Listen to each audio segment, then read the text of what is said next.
नमस्कार दोस्तों। आज मैं आपको सुनाने जा रही हूँ ब्रह्मलोक के भोज की कथा। एक बार सृष्टि के रचयिता भगवान ब्रह्मा ने देवताओं और असुरों दोनों को एक भव्य भोज के लिए आमंत्रित किया।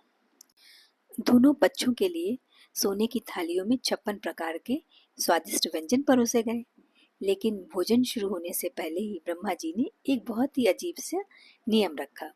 उन्होंने सेवकों को आदेश दिया कि सभी की भुजाओं को सीधा रखा जाए और उनके कंधों से लेकर भुजाओं तक लकड़ी के मजबूत डंडे बांध दिए जाए ताकि कोई भी अपनी कोहनी ना मोड़ पाए।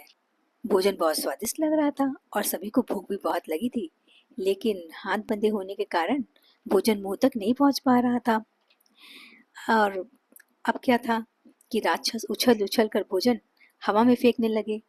लेकिन हुआ क्या कि सारा का सारा भोजन उनके वस्त्रों पर गिर गया और इधर उधर फैलने लगा। अब तो राक्षस बहुत ही क्रोधित होने लगे। उन्हें लगा ये सब ब्रह्मा जी ने जानबूझकर किया है, उन्हें अपमानित करने के लिए। अब तो क्योंकि राक्षस भूखे रह गए थे। लेकिन क्या हुआ, इसके बाद बारी थी देवताओं के भोजन की। लेकिन देवता अब ये समझ चुके थे कि उन्हें क्या करना है। जब देवताओं की बारी आई तो उन्होंने परिस्थिति को तुरंत समझ लिया। देवताओं का स्वभाव परोपकारी और सहयोगपूर्ण था। उन्होंने दिमाग लगाया और एक दूसरे को खाना खिलाने का निर्णय किया। वे एक दूसरे के सामने बैठे थे और एक दूसरे के मुंह में भोजन डाल रहे थे।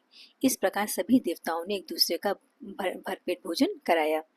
क्योंकि राक्षस भोजन नहीं ग्रहण कर पाए थे, इसलिए भूखे थे और बहुत ही क्रोधित भी थे और उसे वे अपना अपमान भी समझ रहे थे। अब उन्होंने जाकर ब्रह्मा जी से शिकायत करी कि आपने ये क्या किया। तब ब्रह्मा जी ने उन्हें समझाया कि उनका इरादा उनका अपमान करने का नहीं था।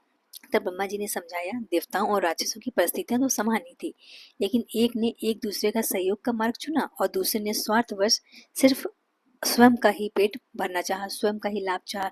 और इसी संकीर्ण विचारधारा के कारण वे न अपना भला कर सके और न किसी और का भला कर सके।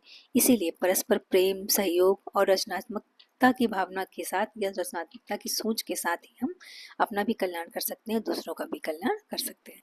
दोस्तों, ये कथा हमारी पौराणिक कथाओं से ली गई थी।